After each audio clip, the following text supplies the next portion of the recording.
y amén. Tomen sus asientos. Johnny, Dios te bendiga en esta noche.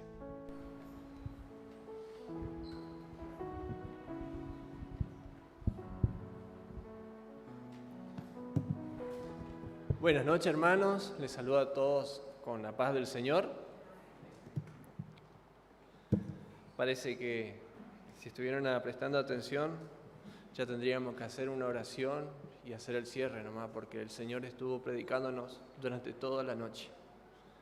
Un mismo tema, una misma palabra, una sola palabra de 2 letras: fe. Fe. Hermanos, qué lindo es cuando Dios toma el control de la reunión. Qué lindo es cuando Él es el centro de adoración en un culto que se le viene a hacer a Él, a nuestro Señor Jesucristo. Por eso nosotros nos juntamos, nos congregamos, para darle gloria y honra solo a Él, para darle las gracias por darnos la vida, la salud y sobre todas las cosas, por darnos la vida eterna, mediante lo que Él hizo por nosotros en la cruz. Pero hay un tema que el Señor puso en mi corazón hace varias semanas y me gustaría compartir con ustedes. Y empieza con una pregunta: ¿cuál es el requisito para triunfar? ¿Cuál es el requisito para triunfar? Y hay 2 detalles muy importantes, 2 cosas muy importantes que tenemos que tener en cuenta para poder triunfar. En todos los ambientes de nuestra vida, sea en la carrera que elijamos para estudiar, sea en la vida personal, sea en todo lo que emprendamos, hay un requisito muy importante que es la constancia. Para triunfar hay que ser constantes, no hay que parar. Hay que seguir batallando y seguir para adelante. La persona que se detiene, que para, porque hay algo en su interior que está trabajando, que es el miedo. Y ahí es donde empieza la duda. ¿Será que lo voy a lograr? ¿Será que voy a superar eso? Y ahí aparece una persona dentro de nosotros muy fea, que es la persona de doble ánimo. Las personas inconstantes son personas de doble ánimo. Les pido que me acompañen en el libro de Santiago, capítulo 1.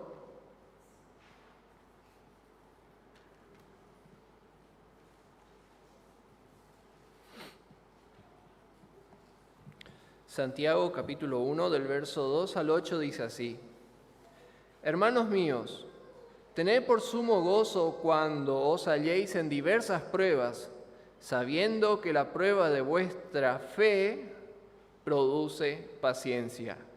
Mas tenga la paciencia su obra completa, para que seáis perfectos y cabales, sin que os falte cosa alguna. Y si alguno de vosotros tiene falta de sabiduría, pídala a Dios, el cual da a todos abundantemente y sin reproche, y le será dada. Pero pida con fe, no dudando nada, porque el que duda es semejante a las ondas del mar, que es arrastrada por el viento y echada de una parte a otra. No piense, pues, quien tal haga, que recibirá cosa alguna del Señor. El hombre de doble ánimo es inconstante en todos sus caminos. Y como les dije al principio, es solo decir amén y gracias, Señor, porque el Señor desde el principio nos estuvo hablando y que tenemos que ser personas aferradas a la fe que profesamos en Cristo Jesús. Fe en nuestro Señor Jesucristo para vencer las adversidades. Fe en el Señor Jesucristo que tenemos la vida eterna. Fe en el Señor Jesucristo que Él está en constante cuidado de nosotros a pesar de las adversidades que estamos teniendo en estos últimos tiempos. Fe que Él está con nosotros por medio de su Espíritu Santo. Fe en Él. Pero, como les dije al principio, ¿qué son las personas que no progresan? ¿Qué son las personas inconstantes? Son aquellas personas que tienen esa duda dentro, que entra ese miedo, que empiezan a tener ese doble ánimo por el miedo. Pero ¿qué quiere decir ser una persona inconstante? Según el diccionario dice que es un estado de ánimo en donde coexisten dos emociones opuestas. La palabra coexisten se puede entender también que conviven dos personas dentro de una sola en las emociones de la persona. Dentro de una persona hay un positivo muy grande y un negativo muy grande dentro de una sola persona que empiezan a actuar en el mismo tiempo. Pueden ser almáticos, como nosotros también los conocemos. Coexisten, habitan, se expresan de formas instantáneas, emocionalmente, de forma opuesta de un momento a otro, ya. Están bien al ratito están mal, al ratito están bien, al ratito están mal, al ratito están bien. Al ratito pecan, al ratito se arrepienten, vuelven a los pies de Cristo, pecan de vuelta, al ratito vuelven, se arrepienten. No.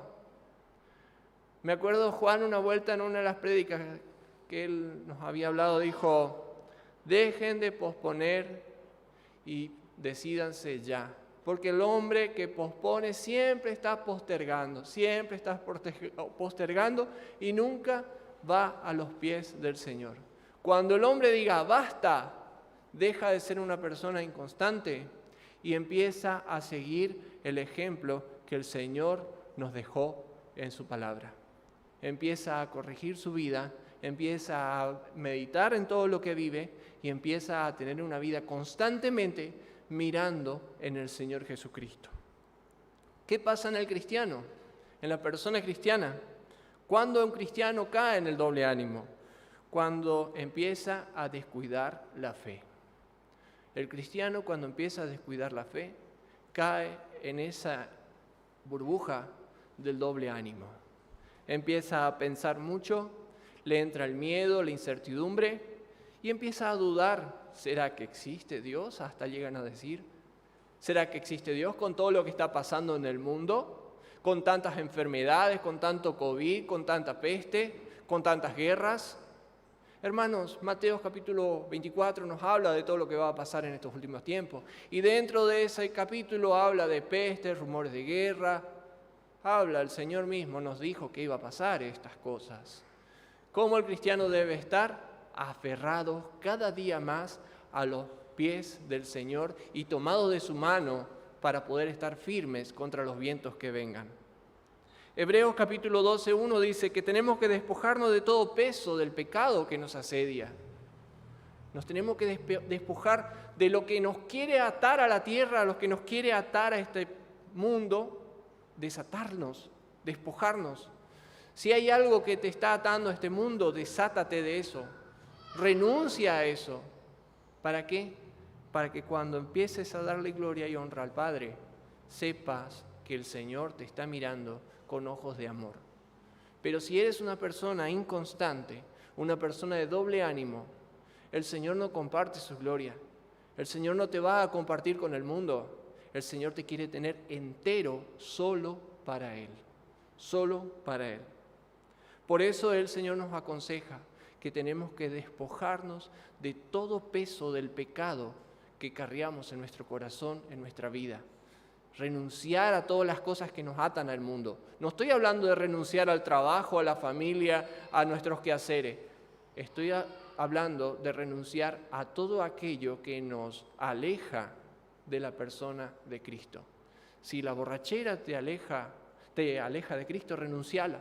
Si la pornografía te aleja de Cristo, renunciala. Si el adulterio te aleja de Cristo, renuncialo. Si te aleja de Cristo el no venir a los cultos, renuncia también a esa pereza de venir a los cultos. Si bien ahora es un tiempo donde nos tenemos que cuidar y tenemos que cuidar a los semejantes de una manera que, cuidándonos a nosotros mismos, cuidamos a nuestro semejante, a nuestro prójimo. Porque tal vez no damos síntomas y tenemos esa enfermedad, pero otra persona que es baja defensa, no le tiene a Cristo en su corazón, va a ser contagiado y se va a morir y se va a perder sin Cristo. Y vos fuiste culpable de haberle contagiado, porque no te cuidaste ni a vos mismo. Por eso nosotros en este tiempo, más que nunca, tenemos que cuidarnos a nosotros mismos y de esa manera cuidar a nuestros semejantes y a las personas que amamos principalmente. Cuidándonos a nosotros mismos, nosotros estamos cuidando a aquellas personas que están al lado. ¿Acaso el Señor no nos dijo en sus mandamientos, ama a tu prójimo como a ti mismo, como lo hemos escuchado hace unos momentos? El Señor mismo nos dijo que tenemos que amar a nuestro prójimo como nosotros mismos. Por eso la mejor manera de ahora de amar a nuestro prójimo es cuidándole, apreciándole, ayudándole cuando necesita, porque es un momento crítico y es un momento donde la iglesia tiene que empezar a salir a la luz, pero predicando a Cristo y ser lo que el Señor quiere que nosotros seamos, ser esa sal, esa luz que este mundo necesita.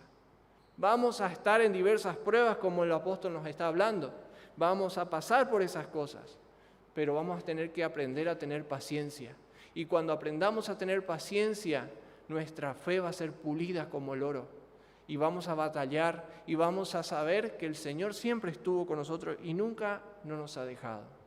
Tenemos ejemplos en la Biblia muchísimos acerca de personas que fueron inconstantes y personas que fueron constantes en los caminos del Señor. Y pensando en esto, hace unos cultos atrás había compartido acerca del rey Asa, que eso se encuentra en 2 de Crónicas capítulo 14, acerca de este rey que al principio empezó a hacer las cosas bien, empezó bien, tuvo una batalla contra los etíopes, siendo que él tenía la mitad de su ejército. Los etíopes tenían más de 1 millón de soldados. La clave de ese capítulo fue la oración que él hizo a Dios y cómo Dios le amparó en ese momento y él peleó la batalla por este rey Asa. Pero, ¿qué pasó con Asa? ¿Qué pasó con este rey? ¿Será que fue una persona constantemente, a pesar de que había visto milagros pasando en sus propios ojos, cómo Dios peleaba en la batalla? La palabra de Dios dice que Dios mismo deshizo a los etíopes como nada. Dice que eran más de 1 millón de soldados, mucha gente, siendo que ellos eran la mitad. No tuvieron que mover nada. Dios peleó solo contra todo ese ejército. Le defendió a su pueblo por la oración que hizo este hombre, la humillación que tuvo ese hombre en ese momento. Pero ahora en el capítulo 15, si me quieren acompañar, en el libro de 2 de Crónicas, 2 de Crónicas capítulo 15, ¿qué pasó con Asa? Vamos a tomar un ejemplo de una persona que cae en la inconstancia.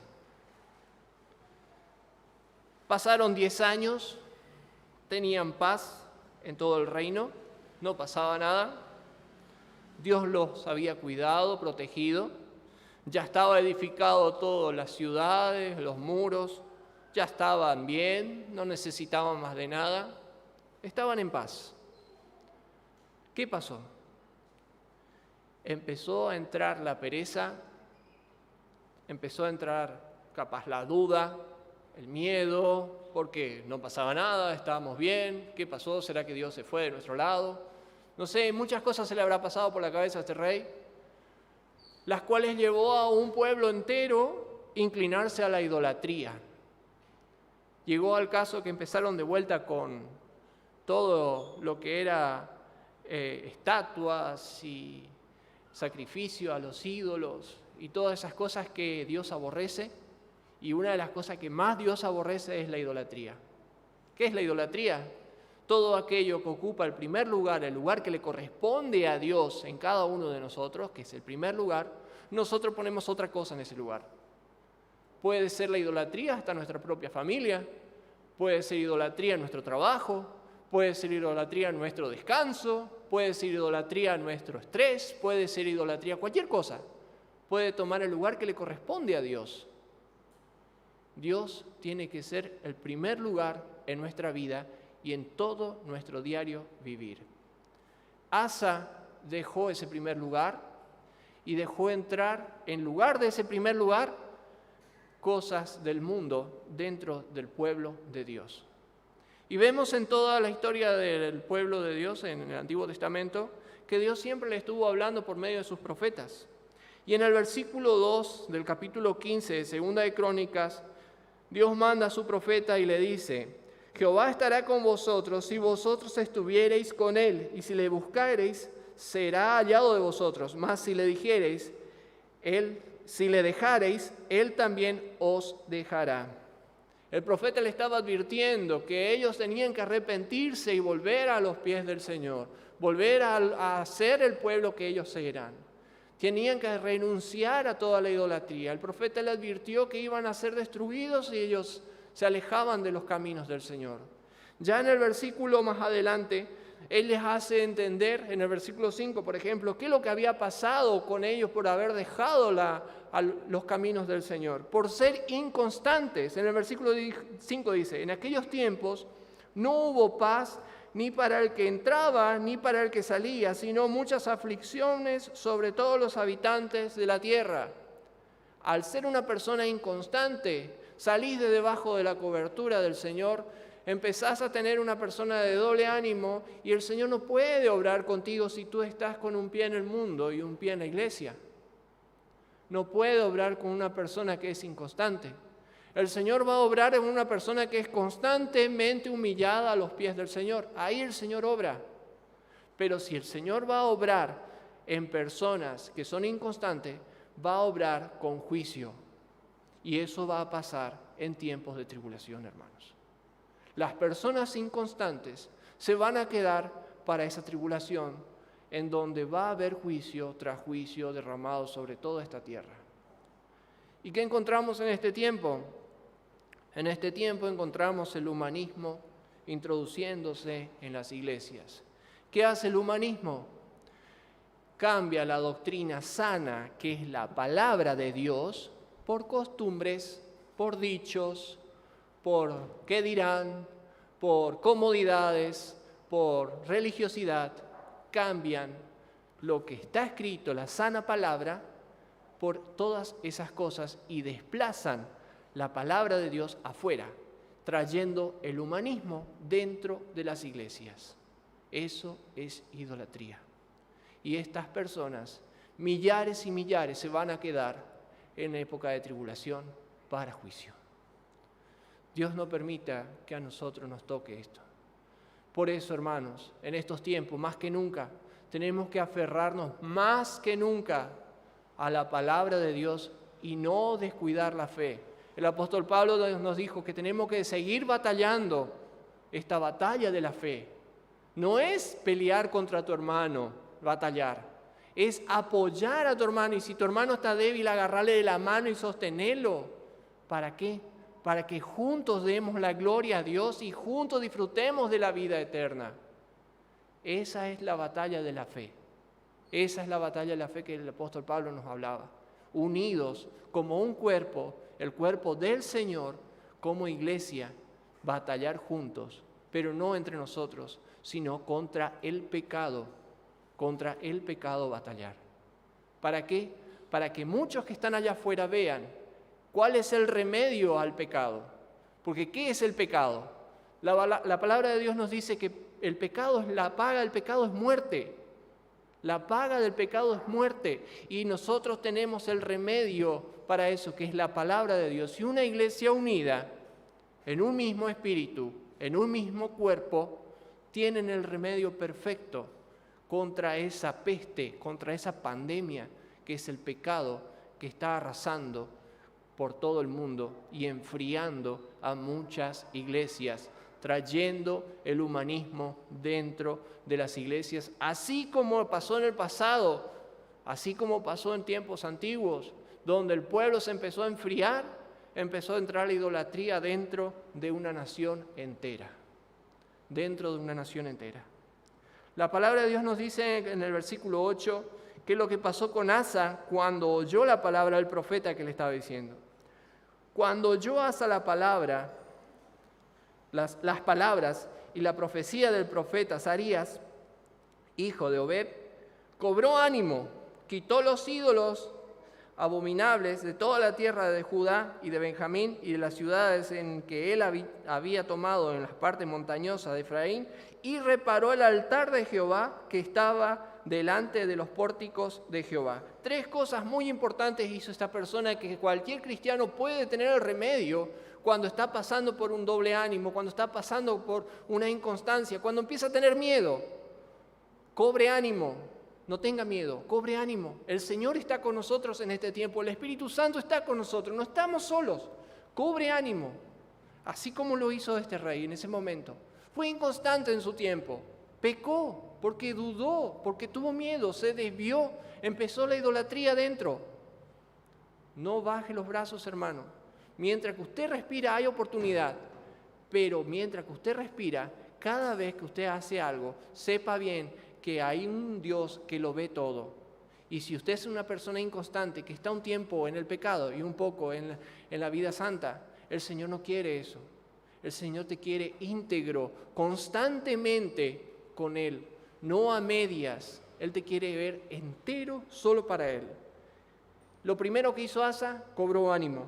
Lo segundo, limpió, quitó todo lo que era idolatría, todo lo que no le pertenecía a un pueblo santo, quitó. Todo lo que es idolatría en nosotros hay que renunciarlo, hay que sacarlo, hay que apartarse de esas cosas. ¿Por qué? Porque eso nos puede conducir a la perdición, no a la salvación. Y tercero, recuperó y reparó el altar para adorar a Dios. ¿Cómo está nuestro altar familiar en nuestra casa? El altar que nosotros tenemos. No solo la oración, como nos dice la palabra, que entra a tu cuarto, cierra tu puerta y tu Padre que está en lo secreto, habla con Él. Tu altar, tu corazón, aquel ornáculo, aquel tesoro que el Señor puso en tu corazón, que es la palabra, ¿cómo está? ¿Cómo está nuestro altar? ¿Está deshecho como lo fue Asa? Si lo está, hermano, corrígelo, arréglalo, tiene beneficios. El beneficio principal es la vida eterna. Él pagó el precio ya. Él ya pagó ese precio para que vos arregles el altar. En aquel tiempo no estaba Cristo como lo está ahora. Ellos murieron con una esperanza que algún día iba a estar Cristo. Nosotros hoy tenemos la oportunidad y el privilegio de haberle conocido al Señor y saber todo lo que está escrito en su palabra. En aquel tiempo el rey Asa no tenía la Biblia que tenemos nosotros. Ahora es muy fácil. ¿Por qué? Porque buscamos la palabra de Dios y vemos tantas historias y tantos ejemplos. Tenemos nuestro manual de vida perfecto en tiempos de gracia. Por eso en este tiempo nadie va a poder decir que no le ha conocido a Dios. Porque la palabra de Dios ya está siendo predicada por todo el mundo. La misma creación da testimonios de Dios, como lo hemos escuchado en Salmos al principio. Los cielos cuentan la gloria de Dios y el firmamento anuncia la obra de sus manos. Nadie va a poder decir que no existe Dios. En aquel tiempo cuando pasen a juicio, ¿y quién creó los cielos? La canción que cantamos, ¿quién le dio consejo al Señor? Nadie, porque Él está siempre, Él estuvo desde el principio y Él siempre va a estar. Él nos creó a nosotros con un privilegio de ser criatura especial. Fuimos aquella creación perfecta que adornó el paraíso, aquella creación que el Señor hizo para que disfrutara de todas las otras cosas que Él había creado. Aquella creación que coronó el paraíso fuimos nosotros. A diferencia de los animales, nosotros tenemos espíritu. Los animales no. Son almas vivientes, hasta las plantas son almas vivientes.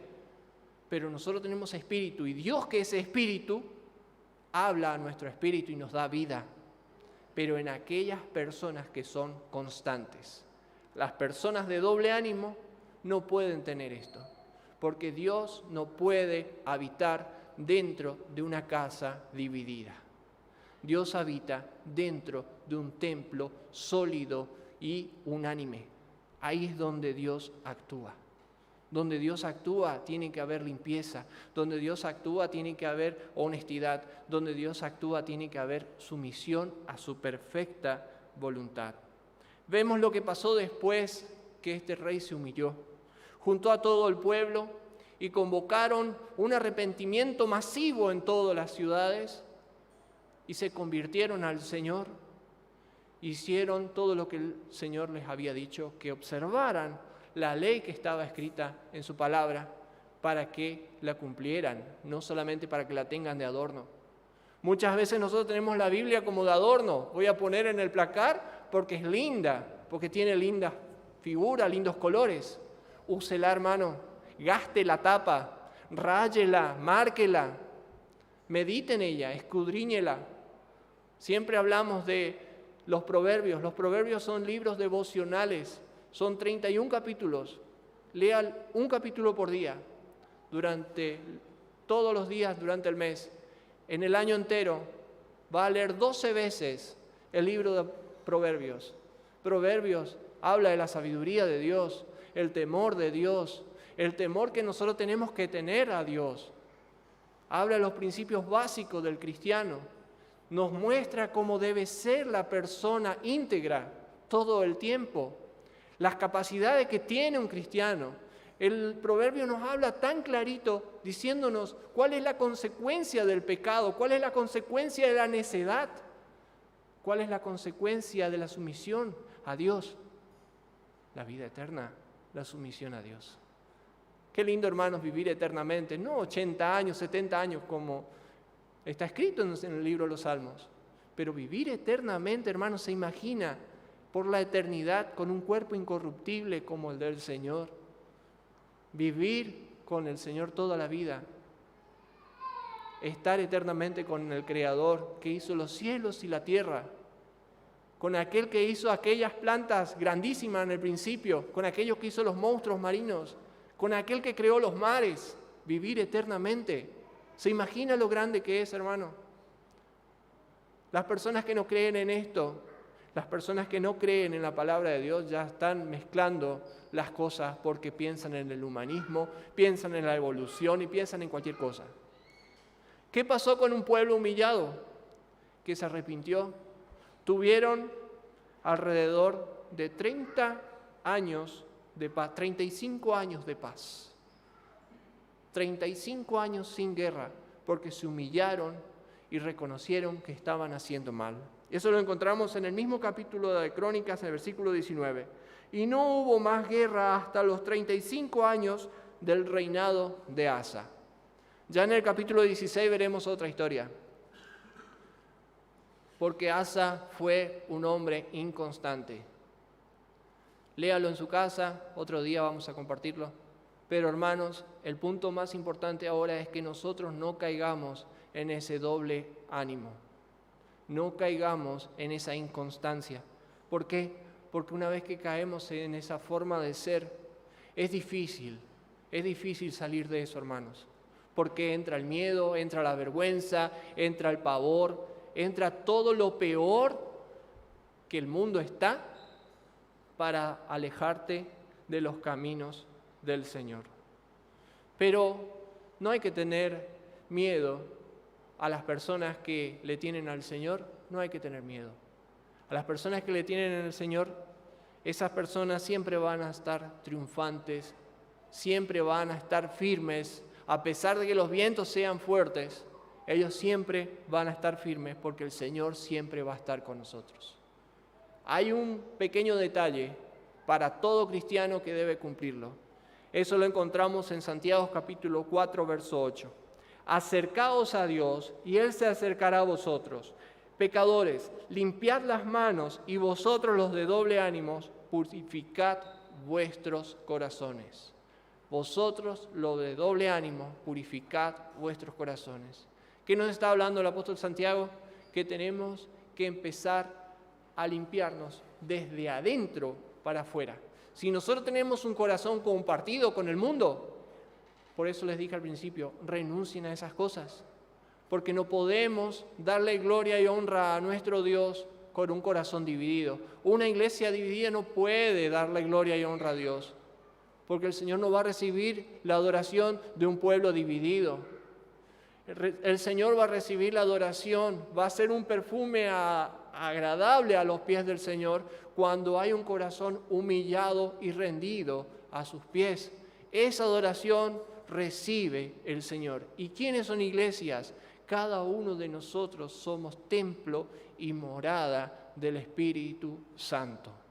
Cada uno de ustedes son templo y morada del Espíritu Santo. Usted que tiene un espíritu, usted que tiene un alma, usted que tiene un cuerpo, dentro de usted puede habitar el Espíritu Santo si usted le permite.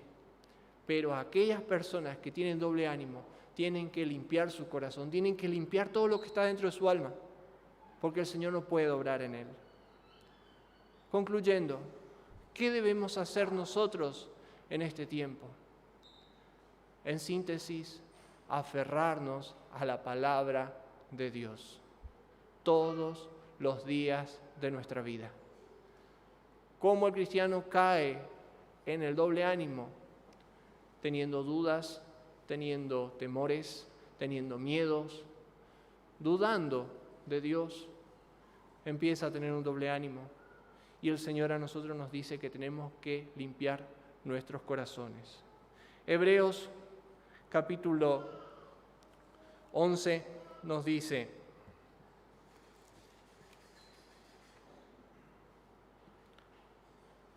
capítulo 12 dice: despojémonos de todo peso del pecado que nos asedia y corramos con paciencia la carrera que tenemos por delante, puesto los ojos en Jesús, el autor y consumador de la fe, el cual, por el gozo puesto delante de él, sufrió la cruz, menospreciando el oprobio, y se sentó a la diestra del trono de Dios. Nuestro Señor Jesucristo está sentado a la diestra del trono de Dios. Correr con paciencia es la clave. No perder el control de nuestra vida. No perder el control de nuestro destino. Cuando nosotros perdemos el control, en conclusión, perdemos a Cristo. ¿Por qué? Entra la duda, entra el miedo, perdemos esa entrega absoluta al Señor cuando perdemos el control. Por eso nuestra carrera tiene que ser con paciencia, puesto los ojos en Jesús, puesto los ojos en Él, no en el mundo, no en el COVID, no en las enfermedades, puesto los ojos en Jesús. Hay muchas personas que cuando se predica, pedidlo con fe, y está bien que lo hagan, pídanle al Señor todas las necesidades que tengamos, el Señor proveerá a su tiempo, pero como lo leímos al principio, y me gustaría volver a leerlo en el libro de Santiago, Santiago capítulo 1, dice: si alguno de vosotros tiene falta de sabiduría, pídala a Dios, el cual da a todos abundantemente y sin reproche, y le será dada. Pero pida con fe, no dudando nada. Y muchas veces muchas personas toman esta parte, no dudando nada, y pedirle lo que vos quieras al Señor que Él te tiene que cumplir. Hermano, acá lo que el Señor nos está dando a entender que nosotros tenemos que pedirle al Señor sabiduría, que es la herramienta que todo cristiano debe tener dentro de sí, la sabiduría que proviene de Dios para obtener el beneficio que nosotros queremos tener. Fíjense, le doy un ejemplo claro. Usted quiere una motosierra. Yo le voy a pedir al Señor una motosierra.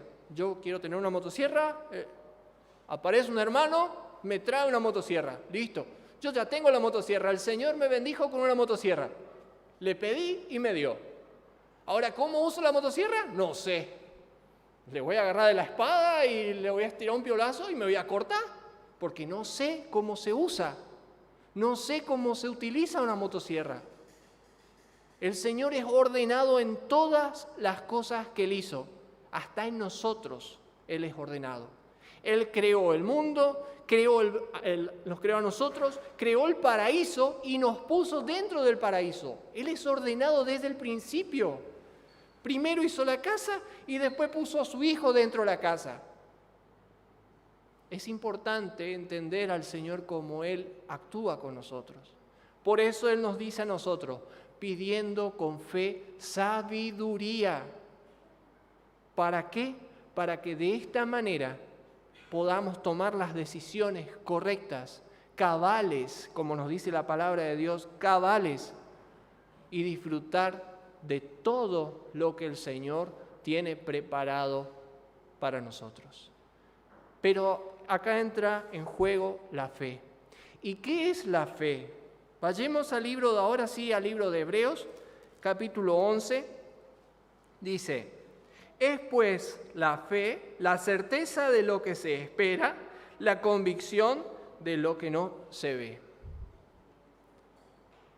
El pastor Roger decía, en una de las frases que yo había leído, decía: el cristiano que no quiere caer no debe andar en lugares resbalosos.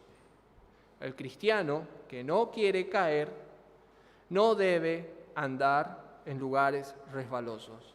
No, pero yo ando con fe. Yo tengo fe que si yo me pego una buena borrachera, voy a estar bien mañana. Yo tengo fe que el Señor me perdona todos esos pecados, así que voy a pecar un poquito y mañana me arrepiento. Mi querido hermano, la fe no funciona así.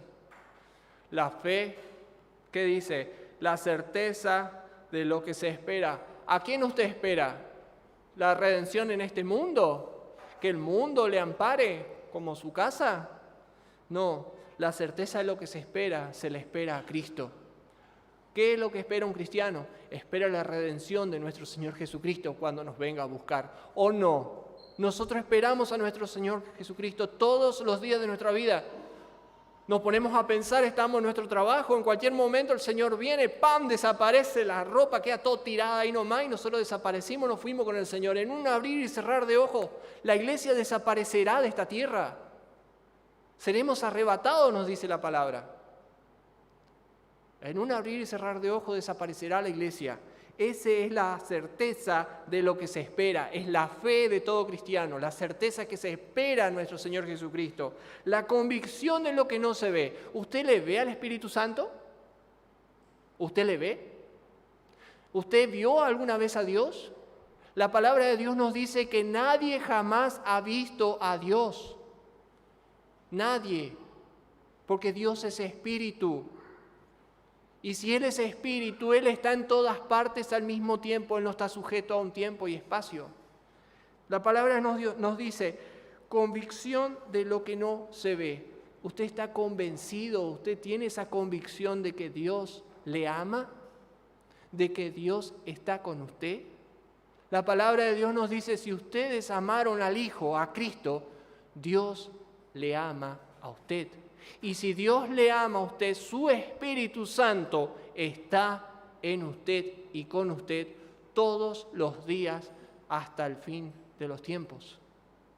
Hermanos, tengamos esto presentes, que la fe no se basa solamente por las obras, si bien nosotros tenemos que obrar con fe, creyendo en el Señor, que nuestras obras hablen solas, sin hacer ruido. Que nuestra fe solamente se exprese en gratitud a Dios todos los días de nuestra vida por lo que Él hizo y en la esperanza en que Él algún día va a venir a buscarnos. Por eso, hermanos, en estos tiempos como estamos viviendo, no hay que perder la fe, hermanos. Sí, son tiempos difíciles donde la gente empieza a dudar, donde la gente empieza a cuestionar. Tantas guerras, tantas pestes, tanta hambre en el mundo. Pero eso va a pasar. Y esto ni se compara de lo que viene en aquellos 7 años de tribulación. En aquellos 7 años de tribulación, ahí sí va a ser difícil. Ahí sí va a ser feo. Cuando el Señor empieza a desatar los sellos y a tocar las trompetas. Ahí sí. Dios nos guarde de eso y nos libre. Nuestra fe puesta en Él, que Él viene a buscarnos, que el Señor siempre está con nosotros y esa es nuestra fe. Aquella fe que Él predicó en aquel monte, bienaventurados aquellos pobres, aquellos que esperan en el Señor, todos los días de nuestras vidas hasta que el Señor nos venga a buscar. Pongámonos de pie, hermanos. Y agradezcámosle al Señor porque en todo el tiempo que estuvimos acá dentro de este salón, y a todas las personas que nos estuvieron viendo y escuchando, el Señor nos estuvo hablando con una sola palabra. Eso es porque Él tomó el control de toda la situación. Por eso, hermano, la carga que usted tenga, la dificultad que usted tenga, entréguese en las manos del Señor. Entréguele a Él. Él tiene el control de todo. Y tenga fe, porque Él tiene cuidado de sus hijos. Espere en el Señor, que Él dará la salida a todas las cosas, a su tiempo, no al nuestro. Nuestros tiempos son cortos, están limitados, pero los tiempos del Señor son eternos. La vida es eterna con el Señor. Depositemos nuestra confianza en Él, que esa es nuestra fe, que es Cristo Jesús. Oremos, hermanos.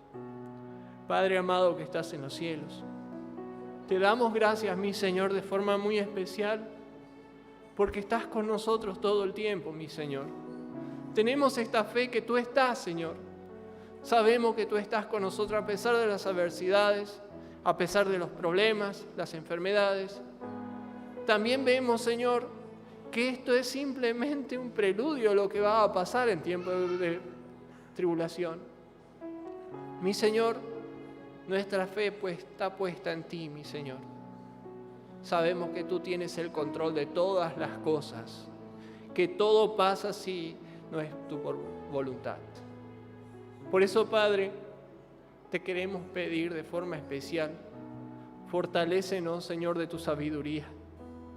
Señor, ayúdanos a entender los tiempos que estamos viviendo. Danos claridad, Señor, ilumina nuestra mente, Señor. Señor, ayúdanos a comprender tus tiempos, Padre. Así como en aquel tiempo tú le dijiste a esos fariseos que no sabían discernir nada de los tiempos, que ellos hablaban de cuándo va a llover, no va a llover, pero tú estabas, el Rey de Reyes, hablando con ellos y ellos no te reconocieron. Por eso, Padre, vemos todas las cosas que está pasando en un pueblo santo como Israel, en un pueblo los pueblos que están alrededor de ese lugar, un pueblo que fue llamado como nación hace unos años atrás. Vemos, Señor, ahora que ellos son nación, un pueblo santo que tú has escogido en la antigüedad como pueblo santo. Ahora son naciones, uno de los cumplimientos, Señor, que vemos que está en tu Escritura. También vemos, Señor, ahora los rumores de guerra y pestes, hambres, terremotos, todas las cosas que están pasando, Padre. Todo esto está escrito en tu palabra. Señor, sabemos que tu palabra no es solo un libro de historia para algunos. Tu palabra es fiel y verdadera y profética, porque nos advierte del mañana y lo que va a pasar con aquellas personas que no te han aceptado a ti. Por eso, Padre, te damos la gloria y la honra solo a ti, Padre, porque tú siempre estuviste ayudándonos y fortaleciéndonos de sabiduría, Señor. Por eso, Padre, en estos tiempos difíciles, donde el amor de muchos se empezó a enfriar por cuestiones necias, cuestiones políticas, religiosas, por cuestiones humanas, se empezó a enfriar el amor de muchos en los corazones, Señor. Por cuestiones del pecado mismo, se empezaron a enfriar muchos hermanos. Por eso, Padre, te queremos pedir de forma muy especial, Padre. Danos la sabiduría, Padre, para poder entender estos tiempos y tomar decisiones sabias, Padre. Necesitamos de tu dirección, mi Señor.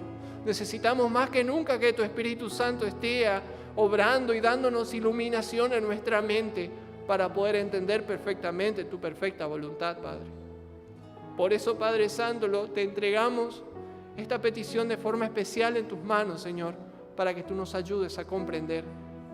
Padre, en esta semana que viene, esperamos, Señor, que tu voluntad sea perfecta siempre, pero te queremos pedir de forma muy especial, Señor.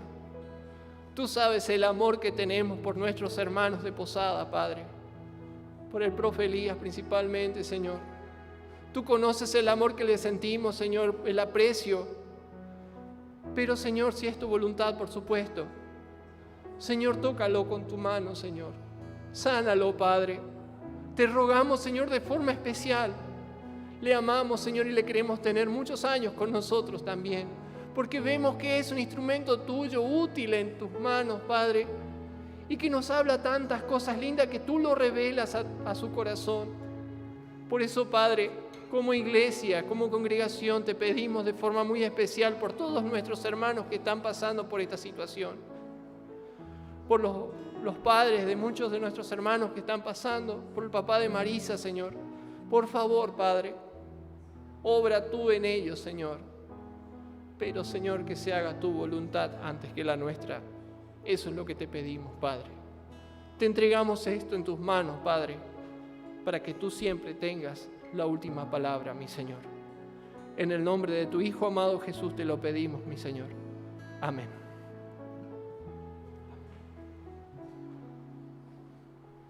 Para los que nos están acompañando a través de internet, hasta acá llegamos. Espero que la reunión haya sido bendición para cada uno de ustedes y los esperamos en la próxima reunión en las instalaciones del templo en la calle Chacabuco, Bolivia, de la ciudad de Oberá.